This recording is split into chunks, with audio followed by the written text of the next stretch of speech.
ଆଜିର ଏହି କାଲାଂଶରେ ସମସ୍ତ ଭାଇ ଭଉଣୀମାନଙ୍କୁ ସ୍ୱାଗତ।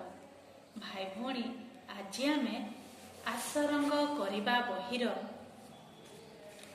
ମାଛ ଚିତ୍ରରେ ମହମ ରଙ୍ଗ ଭରିବା। ସେଥିପାଇଁ ମୁଁ କେତେ ଗୁଡ଼ିଏ ରଙ୍ଗ ରଖୁଛି, ସେ ରଙ୍ଗର ପରିଚୟ କରୁଛି। ଦେଖ, ମାଛରେ ହଳଦିଆ ରଙ୍ଗ ଦେବା। ତାପରେ এই ସବୁଜ ଯେଉଁ ଘାସ ଦେଖାଯାଉଛି ଏଠି ଆମେ ସବୁଜ ରଙ୍ଗ ଦେଇପାରିବା।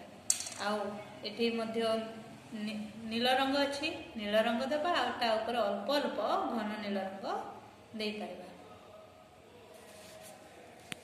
ଏବେ ମୁଁ ରଙ୍ଗ କରୁଛି, ସମସ୍ତେ ଭଲ ଭାବରେ ଦେଖିବା। ପ୍ରଥମେ ମୁଁ ସବୁଜ ରଙ୍ଗ ନେଇଛି।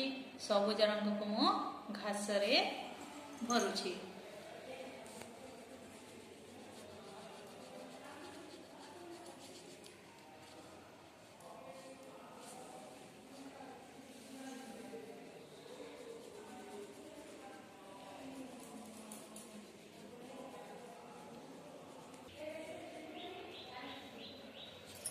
ଦେଖ ଭାଇ ଭଉଣୀ, ମୁଁ କେମିତି ସବୁଜ ରଙ୍ଗକୁ ଭରୁଛି। ତୁମେମାନେ ମଧ୍ୟ ଏହିପରି ଭାବରେ ରଙ୍ଗ ଭରିବ।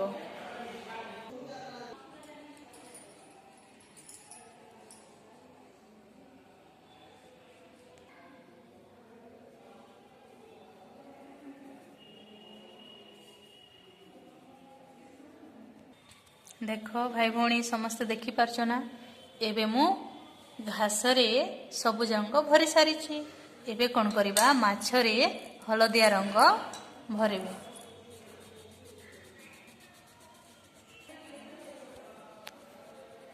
ଦେଖ ଭାଇ ଭଉଣୀ, ମୁଁ କେମିତି ହଳଦିଆ ରଙ୍ଗକୁ ମାଛରେ ଭରୁଛି। ଦେଖ, ବଡ଼ ମାଛରେ ମୁଁ ଭରି ସାରିଛି। ଏବେ ଆଉ ଗୋଟେ ମାଛରେ ମଧ୍ୟ ହଳଦିଆ ରଙ୍ଗ ଭରିବି। ଦେଖ, ମୁଁ ତିନୋଟି ଯାକ ମାଛରେ ହଳଦିଆ ରଙ୍ଗ ଦେଇ ସାରିଛି। ଏବେ ମାଛରେ ତା ଲାଞ୍ଜ ପତାକାରେ ମଧ୍ୟ ଆଉ ଗୋଟେ ରଙ୍ଗ ଦେବା। ଲାଲ ରଙ୍ଗକୁ ଆମେ ତା ପତାକା ଆଉ ଲାଞ୍ଜରେ ଦେଇପାରିବା।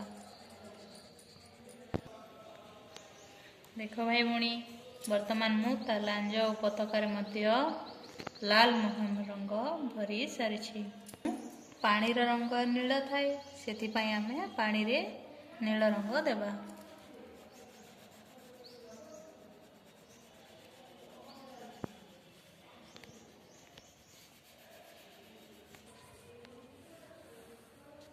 ଭାଇ ଭଉଣୀ, ସମସ୍ତେ ଦେଖୁଛ ନା? ମୁଁ ପାଣିରେ ବର୍ତ୍ତମାନ ନୀଳ ରଙ୍ଗ ଦେଇ ସାରିଛି। ଏବେ ମୁଁ ପାଣିରେ ଆଉ ଟିକେ ଅଳ୍ପ ଅଳ୍ପ ଘନ ନୀଳ ରଙ୍ଗକୁ ଭରିବା।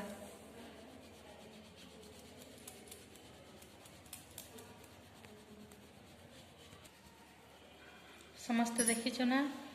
ଏବେ ଦେଖ ଭାଇ ଭଉଣୀ, ବର୍ତ୍ତମାନ ମୁଁ ମାଛ ଚିତ୍ରରେ ମହମ ରଙ୍ଗ ଭରି ସାରିଛି।